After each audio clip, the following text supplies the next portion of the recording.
So, as I predicted 1 year ago, 1 year or 2 years ago, that the UAE government will increase the Salik rates.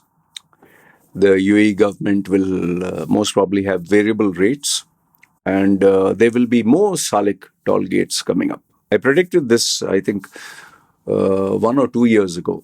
And when I posted that video, um, many of the new expats who came to India, hey, don't talk about our motherland. Hey, you're a bum. You got kicked out of Dubai, so you're feeling butthurt. Don't talk about my motherland. Our expats, especially our Indians, they think when they come to Dubai, Dubai is their motherland, mother and fatherland and all that. And they were like, Dubai is very affordable. Oh, you make tax-free money. Dubai is a land of opportunity. Yes, Baba, you are right. Dubai is a land of opportunity. I agree with you. Dubai, you can make more money than you make in India. I agree with you. The question which I've always asked you to ask yourself is, how much savings, how much savings can you make or can you have end of the day? Because remember why you have gone to Dubai, UAE. Why did you leave India? Why did you leave Bangladesh, Sri Lanka, or uh, the country of your origin? Why you betrayed that mother to accept a new mother? Okay, it is to not just earn more money, not just to have luxury, pamper yourself, but end of the day savings. Yes, we have a younger population or in their 20s or 30s who want to enjoy their life, the beaches, the babes, the bitches, the everything B B B B B. Okay, all this is fine. I've done it, you have done it. When we are young, we like to enjoy life. Expensive cars, don't have to pay luxury tax, don't have to pay value added tax or whatever. You can buy the best luxury cars. You can get petrol at a very affordable price. You can, earn your income without paying 35% tax or like in Denmark, 55% tax. All this is fine. But always remember human behavior and human psychology, where you save money, you tend to spend more. Okay? And the Dubai government, it has the resources to buy the services of the best brains in the world. If they can team up with Israel to have the cutting edge spy technology, where they can spy on your iPhone. Yeah, don't believe my word. Just Google search. You will come to know what are the spywares and all that. If they can have the latest AI installed in the airports where you don't even need to scan your passport or even if you just walk like this or with a hoodie, it'll scan you and all your details are out. They scan your eyes, they scan your fingers, they take all your biometric data. And once you're in their database, that's it. Anytime you pass from Dubai, they know who you are. You just need to walk through the airport. And now they're using the same technology, whether it's on the road, whether on shopping malls, or whether in key areas. Okay. It's like the surveillance in China, but they don't talk about it because, we have this Edward Snowden, Julian Assange kind of generation that says, no, my privacy, you can't spy on me. Okay. So now coming to this Salik phenomenon. Okay. I told you this 2 years ago, 3 years ago. This was even before the COVID. During COVID, I remember so well. I told you there are more Salik gates planned out. But that time I told you they are thinking of whether they should put in Ras Al Khaimah, Fujairah, all the Emirates, at least one. So whenever you travel from one emirate to another, they make some kind of revenue. Fortunately, unfortunately, the other emirates, maybe their leadership is kind of laid back, relaxed, or maybe they are like, I don't want to make it. Yeah, just chumma, forget it. I can make money, but I don't want. Maybe they are lazy. Can be anything. But the dynamic leadership of Dubai, the visionary leadership of Dubai, especially under Sheikh Mohammed. Sheikh Mohammed is still the big boss, the big dog. Okay, it's not his son. His son Faza is more into modeling and more into showing I'm horse riding, I'm on top of the Burj Khalifa, I'm on top of the big Ferris wheel that is now not working, the Eye of Dubai, He likes to do all these modeling. Oh, I'm running the Dubai walk and Dubai marathon. Look at my physique. That's not leadership. Okay, that is immaturity. It's like a child who is dying to look at me. I'm on Instagram. Look at me, girls. Hey, Sheikh Mohammed is the man. He is the man. And given that his vision, whatever Dubai is because of Sheikh, one is Sheikh Rashid, his father, then the hardcore execution, the Las Vegas kind of theme that Dubai has is Sheikh Mohammed. Okay. If you're new to this, just Google search, you'll come to know. So Sheikh Rashid kept the foundation of the Jebel Ali Free Zone, the ports. He had this vision for Dubai where he believed in slow, sustained growth.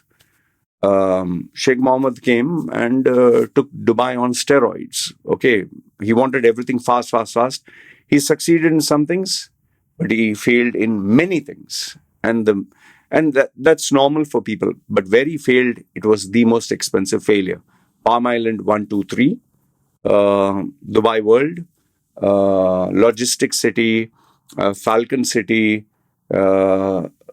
Sheikh Mohammed, the Dubai district, then Dubai, all these cities, and you might think, oh, it's only a few. No, each one was $1 billion that were just put in the sand. Like when you check Dubai World, it's billions of dollars sand, which they bought sand, put in the water, and it's wasted. Just imagine you're throwing billions of dollars in the water.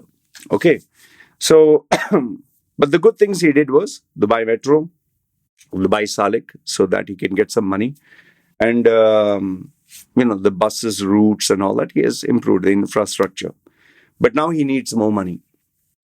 And Sheikh Mohammed is infamous for increasing the salaries, giving people easy money, the people, so that they don't rebel against him, especially his citizens, because his citizens form hardly 9% of the 100% population. I think Dubai's population is around 10 million or 15 million, whatever.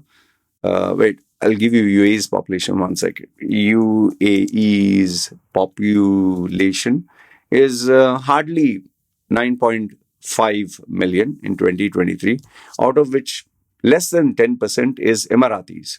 Okay. So Sheikh Mohammed and Sheikh Zayed, Mohammed bin Zayed, they want the support of their citizens. And how do you keep the citizens happy? You give them free housing that costs money. You give them land, doesn't cost them money, but you still have to give them land. You have to give them free medical. You have to. They even took initiative to pay for their education, especially the brightest minds. You go abroad, we'll pay for your education. But remember this, these are far and few people. Okay, just like in India, the 1 billion population, there's hardly 1% that holds, the majority of the wealth. Hardly 10% who are geniuses. Same way in UAE. Out of the 10%, maybe 1% to 10% of that 10%, they are very smart. And I'll tell you this, I have had the honor of interacting with these Emirati locals. They are exceptionally smart. They have PhDs, they have gone to Oxford, they have gone to Harvard, they know English, they know multiple languages. They deal with people of the finest brains, from statisticians to economists. They are class apart. And some of these youngsters are even CEOs of brand new ventures. Okay. The old dinosaurs you can't touch. Now, why am I telling you all this?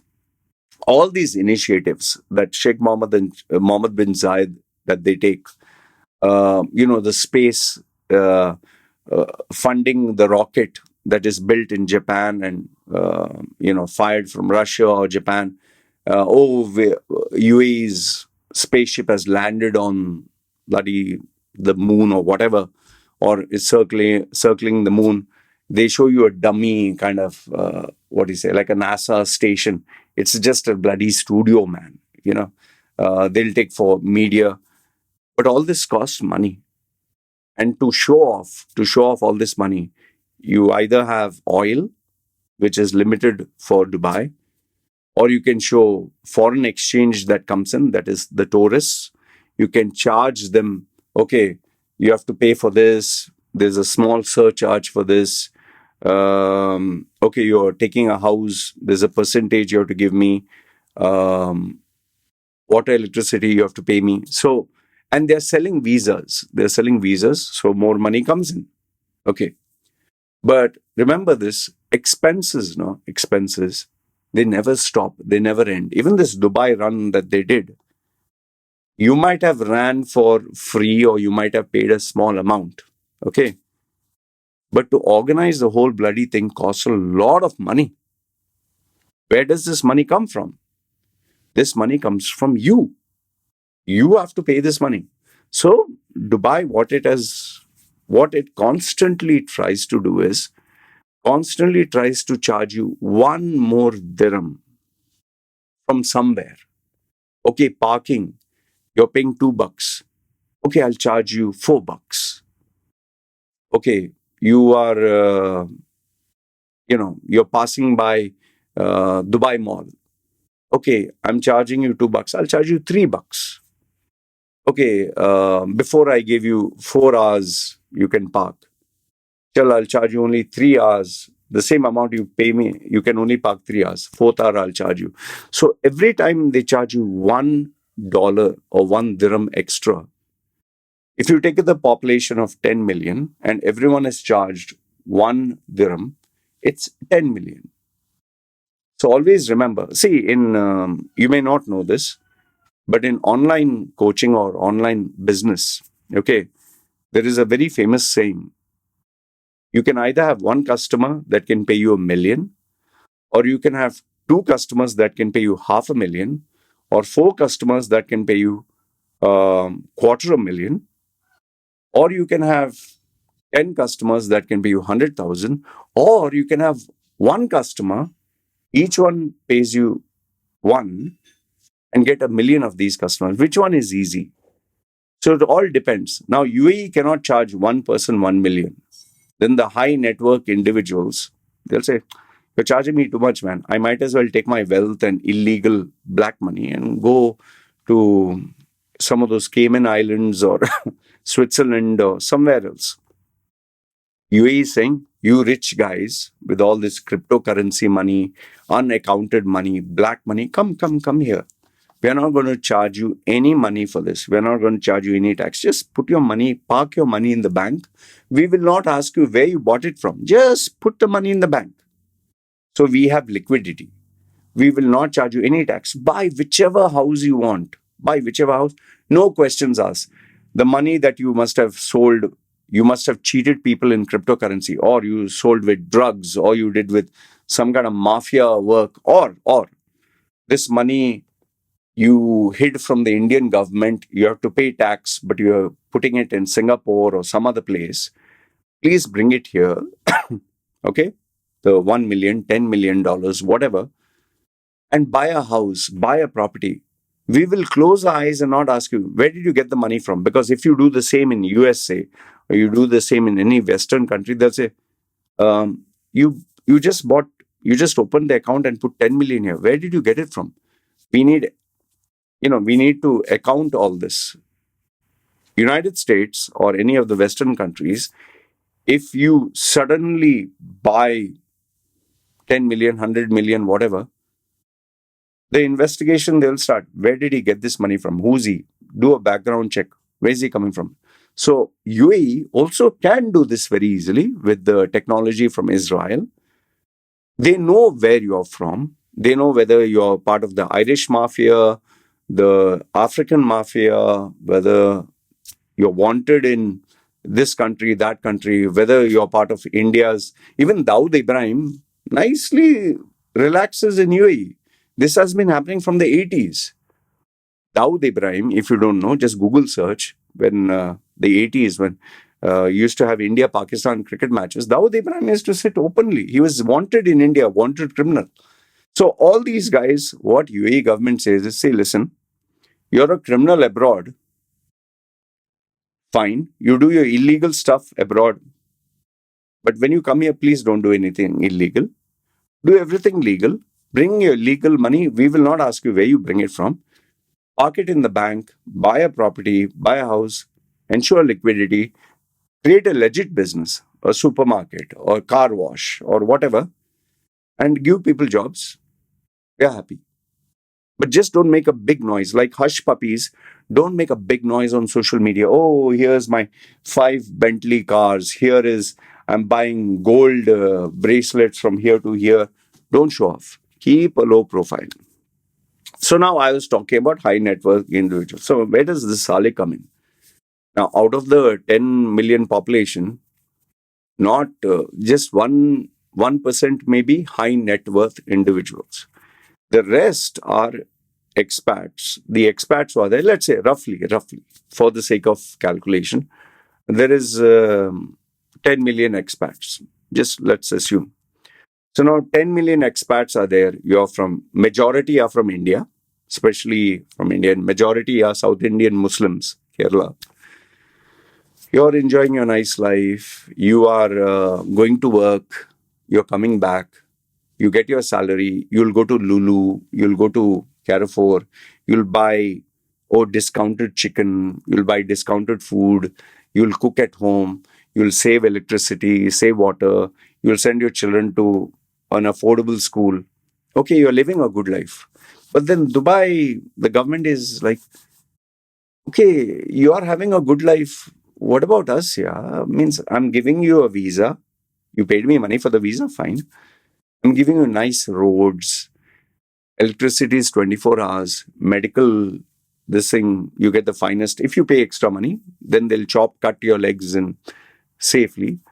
You're getting to go to my shopping malls. I'm giving you free air conditioning there. You're enjoying all this life. And then they observe you closely. Oh, you're sending this remittance to India. Oh, you're not keeping your cash here, but we need liquidity. So when they see you sending remittance, oh, this is to India to build my house, the villa when I retire, the mansion, or sending my child to Canada, or sending my family to settle down Australia. Dubai government is like, Yahi, I give you good life here. You are making money but not giving me anything. I also want something. No, I want a little bit of that action, little bit of the money you are making, tax-free money. So, lick my dick, Salik. Salik, and then you'll have to lick. Okay, so when Salik started, there was only one Salik, Dubai Sharjah Road, and they made big promises. We will never increase the price.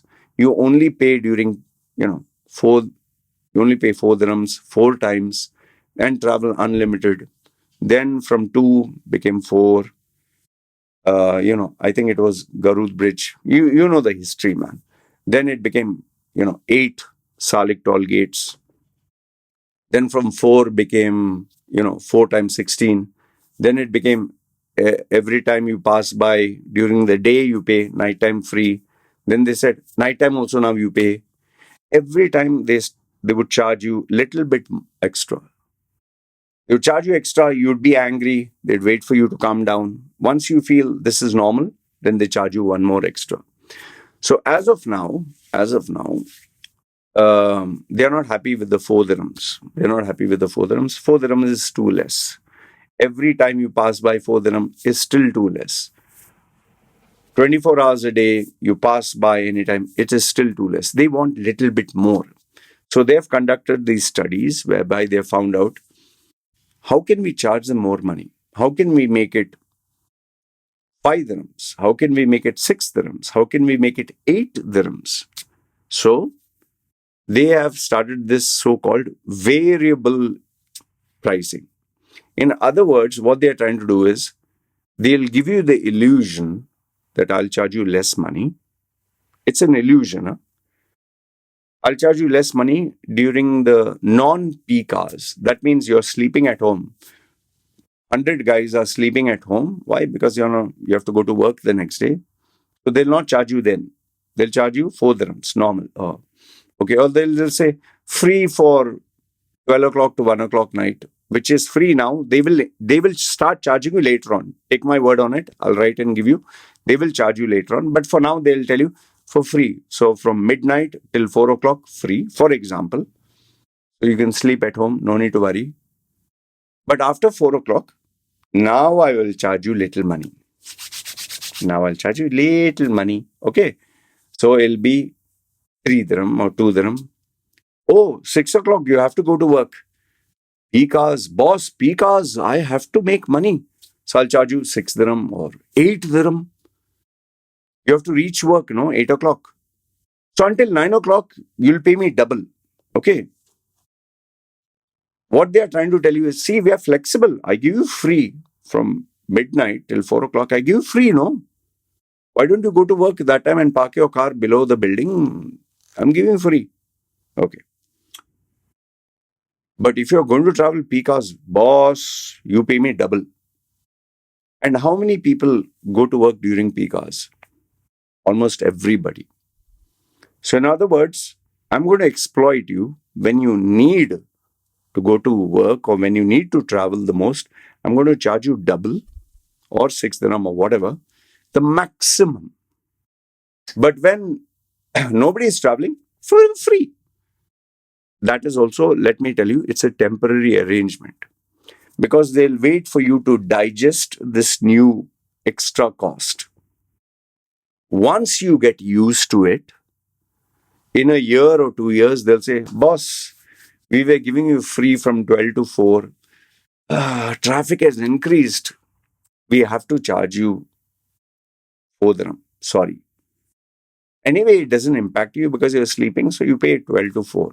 12 to 4, 4 dirham. Before it was free, anyway, you're sleeping. So it doesn't affect you, why you're worried. But now you pay 8 dirham during peak hours.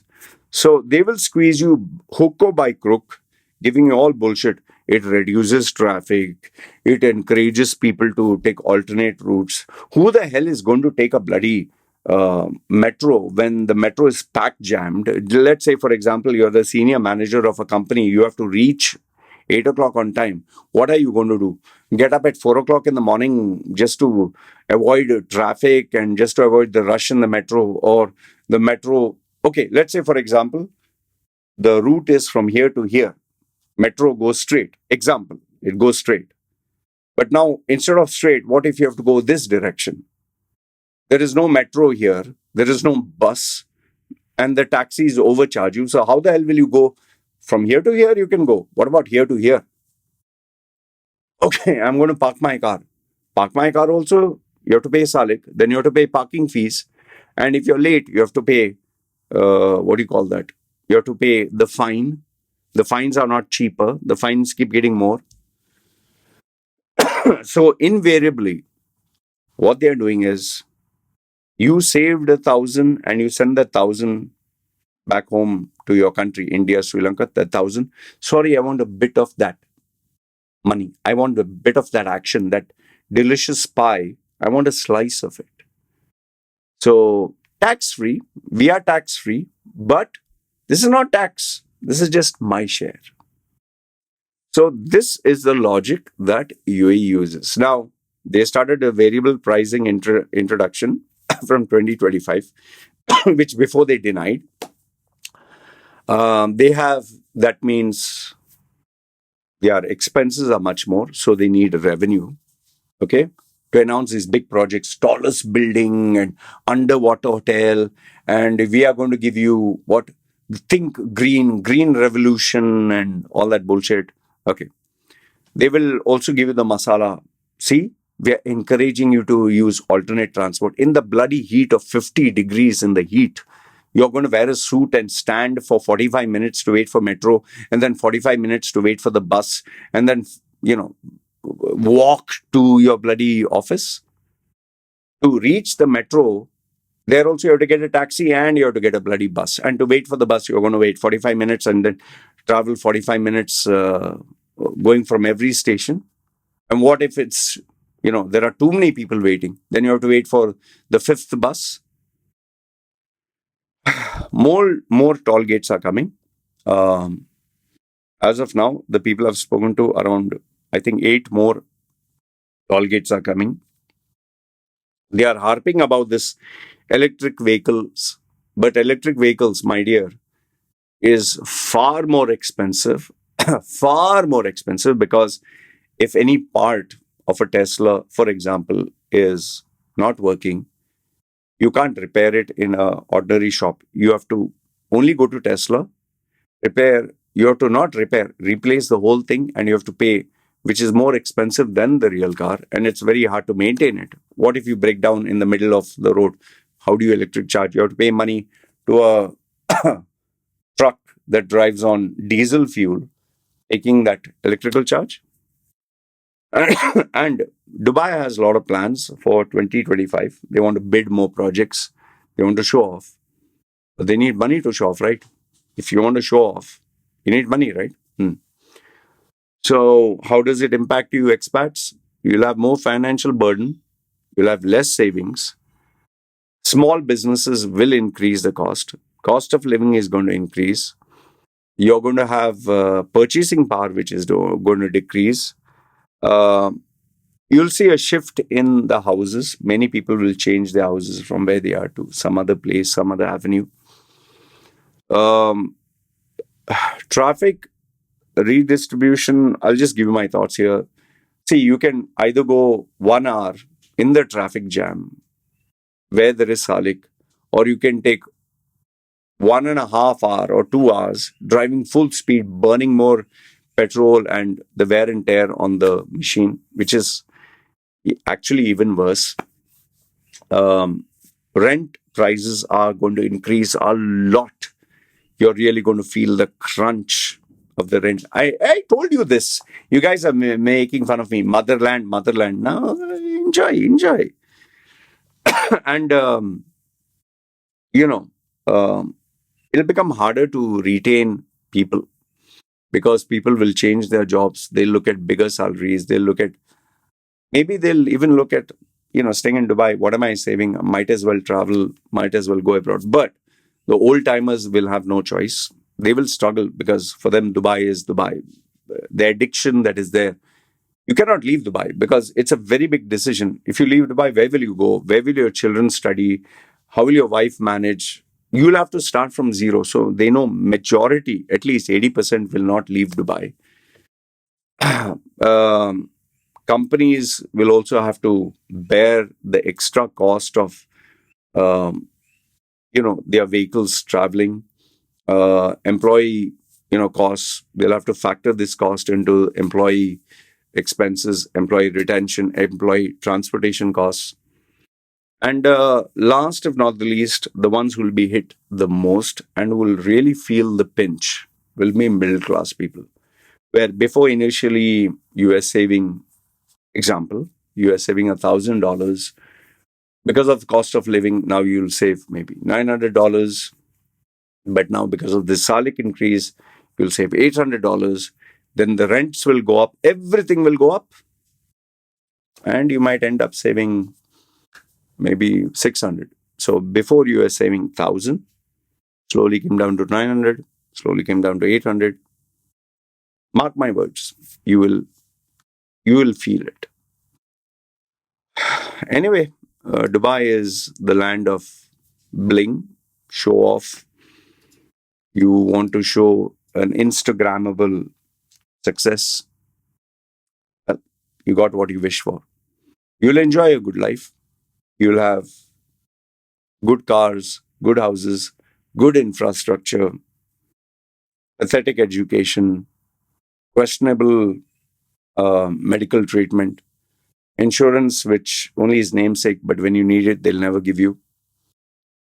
But end of the day, it's going to be a struggle.